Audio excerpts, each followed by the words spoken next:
माननीय सुरजिसे मॅडम,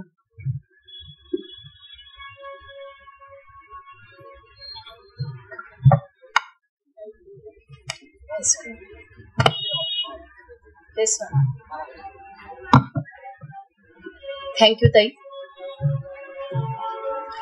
नमो बुद्धाय, नमो धम्माय, नमो संघाय. महाकारुणिक तथागत गौतम बुद्ध, तसेच महाप्रजापती माता गौतमी, माता यशोधरा, माता जिजाऊ, माता सावित्रीमाई, माता फातिमा शेख आणि माता रमाई, आणि आम्हा सर्व महिलांना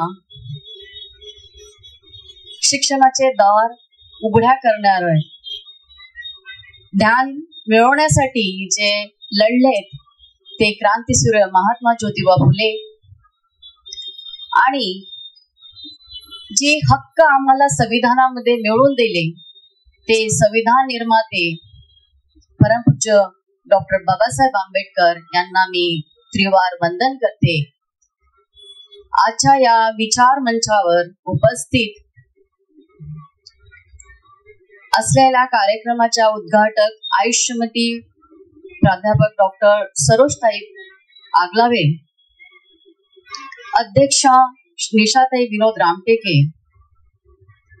आयुष्यमती विद्याताई धुंटे आणि वर्षाताई पाटील यांना, तसेच आज माझे इथे गुरु बसलेले आहेत प्रदीप आगलावे सर, ज्यांचं पुस्तक मी MPSCच्या परीक्षेला समाजशास्त्र या पुस्तकाचा मी अभ्यास केला होता, कारण की माझा मेन्सला समाजशास्त्र हा विषय होता आणि तुमच्या पुस्तकाचा मी अभ्यास केला होता. तर मी तुम्हाला त्रिवार जय भीम करते आणि या उपस्थित असलेल्या सर्व म्हणजे विचारपीठावर तुम्हाला सुद्धा मी मैत्रीपूर्ण जय भीम करते. आणि आजच्या या कामठी महिला संघ कामठी इथे उपस्थित असलेल्या सर्व उपासका आणि उपासक यांना मी मैत्रीपूर्ण जय भीम करते. काल 8 मार्च होता, आज 9 मार्च आहे आणि काल आपण 8 मार्च पासून महिला दिन साजरा करण्याची म्हणजे ही प्रथा आहे आणि काल पण साजरा झाला आणि आज इथे कामठीत सुद्धा आज इथे 5वे महिला संमेलन पण आहे आणि जागतिक महिला दिन समारोह सुद्धा आहे. तर सर्वात प्रथम इथे उपस्थित असलेल्या सर्व महिलांना माझा मानाचा जय भीम आणि खूप खूप हार्दिक शुभेच्छा. आज इथे विद्याताईंनी मला इथे एक संधी दिली बोलण्याची. सर्वात प्रथम मी त्यांचे आभार मानते. 5 वर्षापासून हा संघ इथे काम करीत आहे, ही खूप मानाची गोष्ट आहे. थोडा मी माझा परिचय देते. मी नॉमॅडिक ट्राइब्स मधून येते, भोई समाजातून येते आणि मी धम्मदीक्षित झाली. 2011ला मी धम्मदीक्षा घेतली आणि त्यानंतर माझ्या आयुष्याची कलाटणी बदलली. म्हणजे आमचा समाज असा होता की आजही भोई समाजाची व्याख्या ही नदीच्या थडीवर असणाऱ्या समाज म्हणजे असणारेच लोक असतात, ज्यांना शिक्षण हे खूप दूर वाटतं आणि त्यामुळेच या समाजाचा विकास झालेला नाहीये.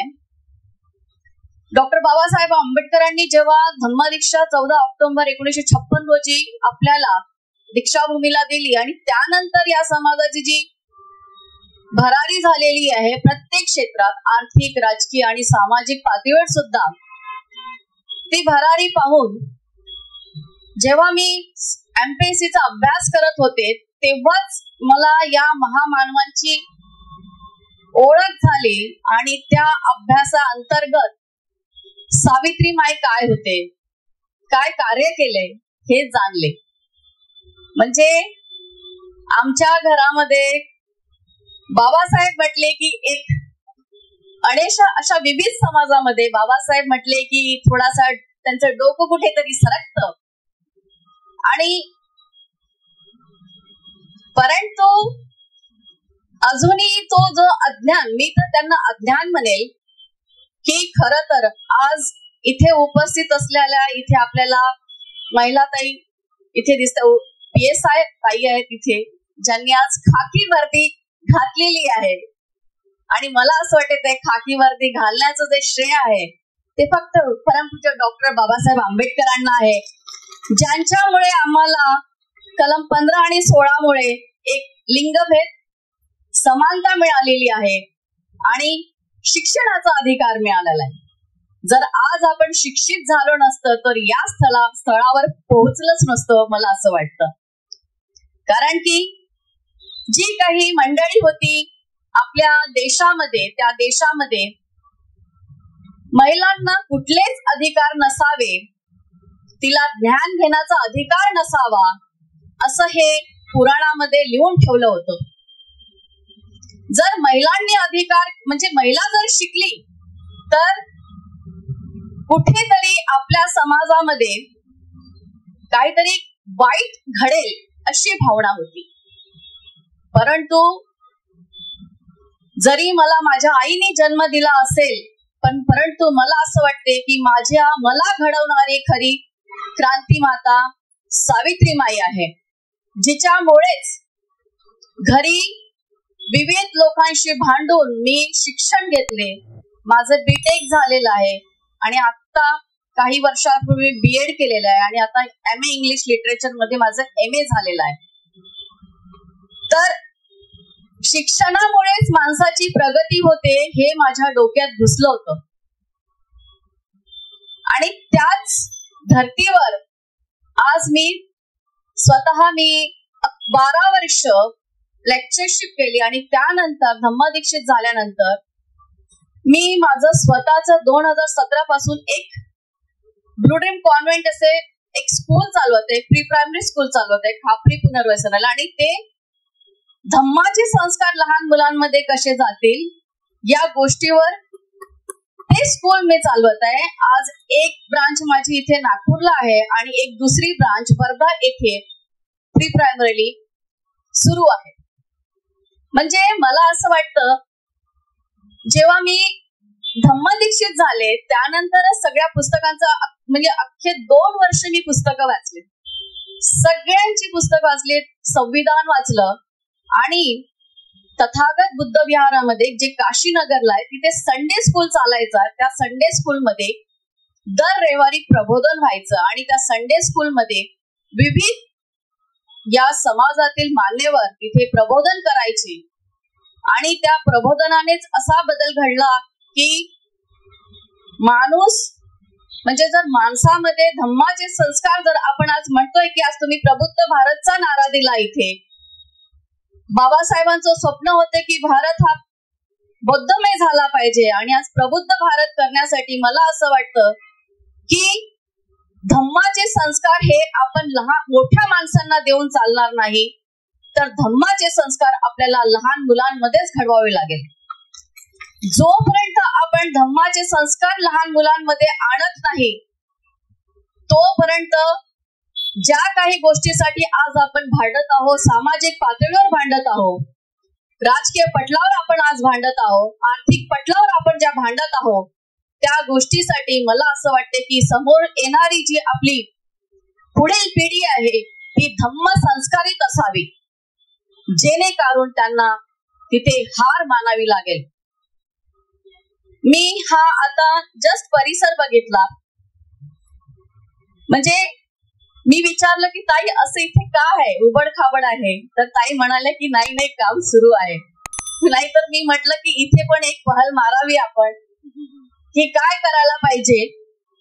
कारण की आपल्याला असं दिसत आहे की जी बौद्ध धर्मीय विरासत आहे ती कुठेतरी लोप करण्यासाठी, त्याचा नायनाट करण्यासाठी इथे प्रयत्न सुरू आहे. आत्ताच ताई शताब्दी चौकातून आल्या, सरोजताई आलेल्या आहेत तिथे. आजही तिथे एक शताब्दी चौकामध्ये आक्रोश आंदोलन झालेलं आहे बौद्ध गयाबद्दल.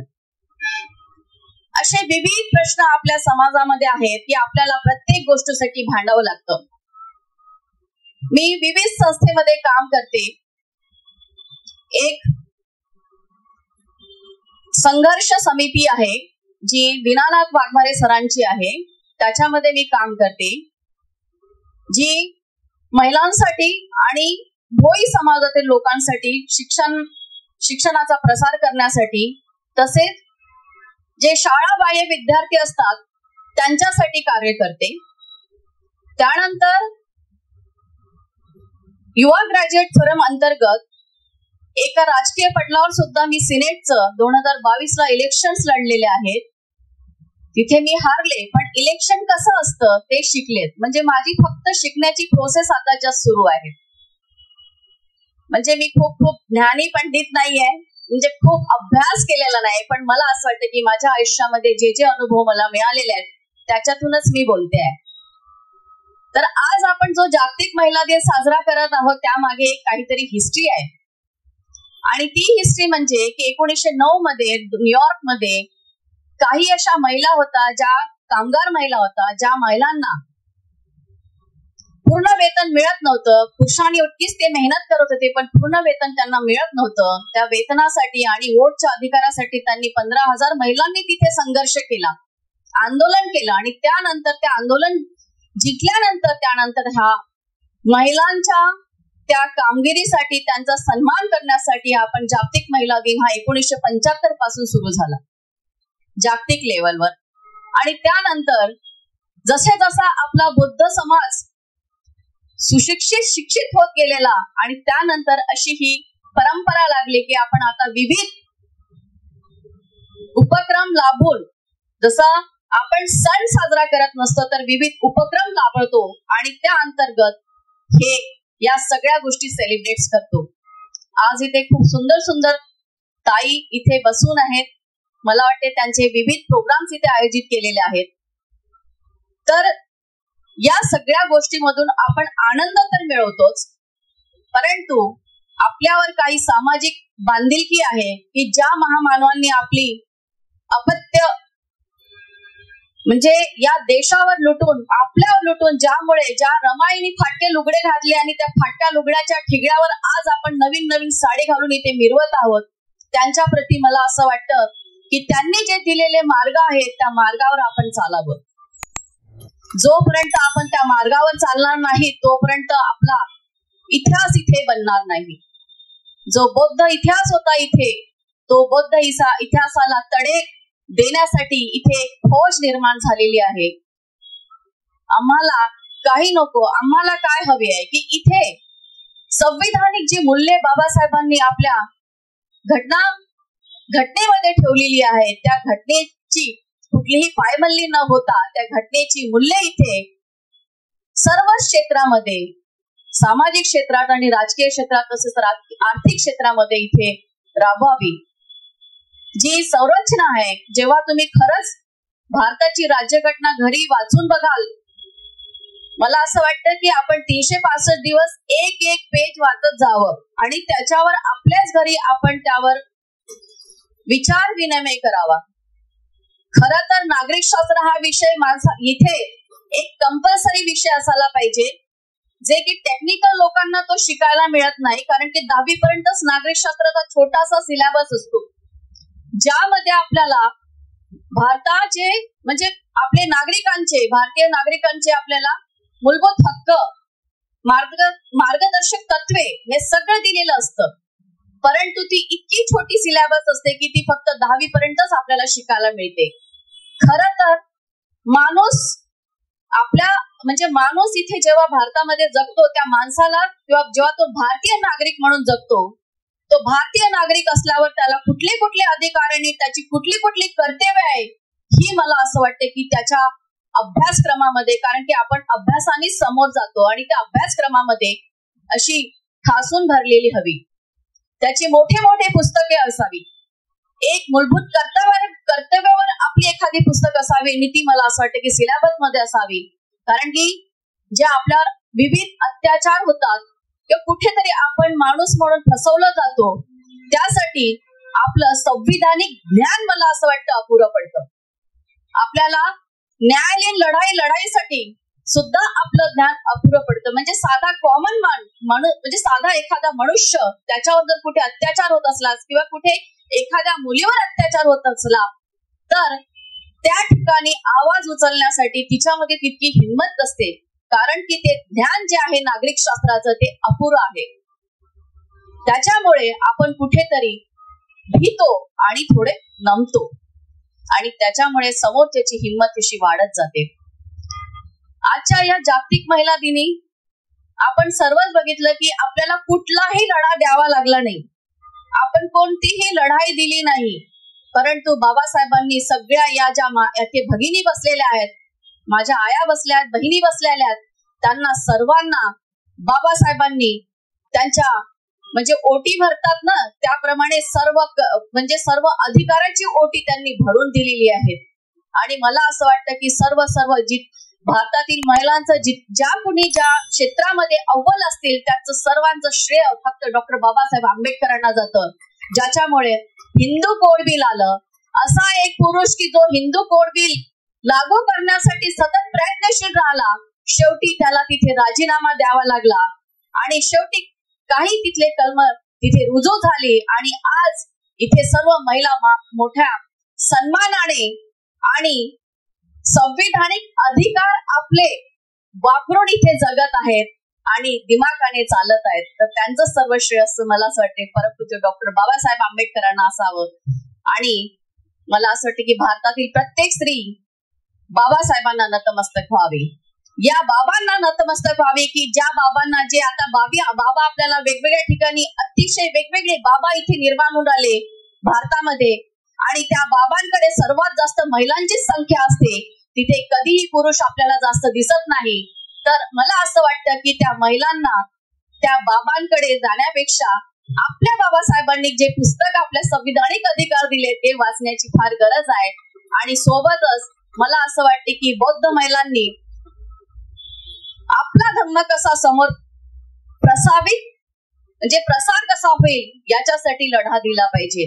माझी जी शाळा आहे ती खापरी पुनर्वसनच्या एरियामध्ये आहे, तिथे 4 गावाचं पुनर्वसन झालेलं आहे आणि त्या ठिकाणी जेव्हा मी 2017ला ती शाळा स्थापित केली त्यावेळेस मला अशी थोडी भीती वाटली की आपण बौद्ध संस्काराने ही शाळा चालत आहे, पण बौद्ध धम्म म्हणजे हा सायंटिफिक ऍटिट्यूड्स आहे, तिथे आधुनिक विज्ञान आहे आणि त्या विज्ञानाच्या भरोशावरच आपण आज इतकी प्रगती केली आहे की आज मी माईक मध्ये इथे बोलते आणि तुम्हाला तिथे ऐकू येत आहे. म्हणजे आज एका कोपऱ्यातून माणूस तो जगाच्या दुसऱ्या कोपऱ्यापर्यंत ऐकू शकतो. तर ही आधुनिक प्रगती आहे आणि ही आधुनिक प्रगती म्हणजेच बौद्ध धम्म आहे. तर थोडीशी मला भीती अशी वाटली की बाबा मी सगळं धम्म म्हणजे काय की 4 पंचशील दिलेलं 5 पंचशील दिलेले आहेत आणि ते जर पंचशील आपण जर पाळले तर नक्कीच आपली प्रगती होऊ शकते. थोडी मला भीती वाटली, परंतु माझ्या शाळेमध्ये पहिल्या वर्षी 90 विद्यार्थी आले, दुसऱ्या वर्षी 150 विद्यार्थी आले आणि तिसऱ्या वर्षी करोनाच्या आधी 198 विद्यार्थ्यांची संख्या होती. म्हणजे मला असं वाटलं की मी जे कार्य करताय आज इथला छोटासा बालक हा भारतीय कसा बनेल, कारण की जी मूल्यमापे भारतीय घटनेमध्ये बाबासाहेबांनी इथे प्रत्येक नागरिकाला दिलेलं आहे, तर तसा नागरिक कसा बनेल याच्यासाठी माझी एक धडपड सुरू आहे. मला असं वाटतं की ताई इथे बोलणार आहेत त्या माझ्यापेक्षा खूप मोठ्या आहेत आणि त्यांना खूप नॉलेज आहे. मी फक्त माझे हे अनुभव इथे सांगितलेले आहेत. मला असं वाटतं की प्रत्येक व्यक्तीने धम्माची कास धरावी. ओबीसी हे सुद्धा आधीचे धम्मदीक्षितच होते. आपल्या भारतामध्ये फक्त बुद्ध अँड बुद्धच आहे, त्याच्या पलीकडे काहीच नाही आहे. सगळं हे थोतांड आहे. त्यामुळे जे सुशिक्षित होतात, जे शिक्षण घेतात, MSc होतात, केमिकल इंजिनियर्स होतात, तरीही त्यांची जी अंधश्रद्धा आहे त्या अंधश्रद्धा सोडून मला असं वाटतं की ही विज्ञानाची कास धरावी आणि एक उंच भरारी, जशी आता ताईंनी सांगितले की घेऊया एक उंच भरारी, तशी आपण आज जागतिक महिला दिनाच्या दिवशी आपल्या मुलांना धम्म संस्कार कसे जातील यावर आपण अभ्यास करावा आणि आपल्या मुलांना उंच भरारी मारण्यासाठी आपण त्यांना तसं बनवावं, धम्मदीक्षित बनवावं, असं मी आजच्याच या प्रसंगी सांगू इच्छिते. ताईंनी मला इथे बोलवलं. आजचा विषय सामाजिक आणि राजकीय क्षेत्रात भारतीय महिलांचे अस्तित्व आणि त्यांची भूमिका हा आहे. कदाचित हा विषय थोडा ताई घेऊन घेतील, पण सामाजिक मला जेव्हा मी धम्मदीक्षित झाले माझ्यामध्ये एक नवीन एनर्जी आली आणि त्या अनुषंगानुसारच मी राजकीय पटलावर सुद्धा मी उतरत आहे आणि कदाचित या समोरच्या पदवीधर मध्ये मी उभी राहील. मला असं वाटतं की मी माझा एक प्रयत्न राहील आणि त्याच्यासाठी मला तुमचे आशीर्वाद, तुमचे म्हणजे मंगल कामना हव्या आहेत असं मला वाटतं. आणि आजच्या दिवशी सर्वांना खूप खूप हार्दिक महिला दिनाच्या शुभेच्छा. तुम्ही मला इथे शांतपणे ऐकून घेतलं आणि माझं काही चुकलं असेल, कदाचित आवेशात मी बोलून जाते. चिडखोर आहे, जिद्दी आहे, धाडसी आहे आणि मी कसं एखादा निर्णय जर घेतला तर त्या निर्णयाच्या बदल्यात मी पलटत नाही. तसाच मी दीक्षाभूमीचा लढाई पण लढली आहे, म्हणजे त्या कामामध्ये पण होते. अशी लढाई आपल्याला वेगवेगळ्या मार्गाने लढायची आहे. सर्वांना खूप शुभेच्छा. इथेच थांबते. जय भीम, जय भारत, जय संविधान. नमो बुद्धाय. धन्यवाद ताई. नया फोन लेने के बारे में सोच रहे हो तो सीधे चले आइए ओमकार मोबाइल. यहाँ आपको मिलेंगे सभी ब्रांड्स के नए मोबाइल और वो भी 0% फाइनेंस के साथ, और साथ ही पाइए सरप्राइज गिफ्ट भी. तो आज ही आइए ओमकार मोबाइल, गुजरी बाजार चौक, कांटी. इन त्योहारों पे घर लाए नए electronic items, LED TV, smartphones, washing machine या फिर हो AC. हमारे यहाँ सभी इलेक्ट्रॉनिक अप्लायंसेस पर 0% डाउन पेमेंट के साथ फाइनेंस फैसिलिटी और एक्सचेंज ऑफर के साथ पाए ढेर सारे गिफ्ट वाउचर जीतने का मौका. मम्मी के किचन के लिए खरीदना हो ओवन या पापा के लिए खरीदना हो स्मार्टफोन, इलेक्ट्रॉनिक अप्लायंसेस को खरीदना तो सुरेश इलेक्ट्रॉनिक शोरूम ही आना.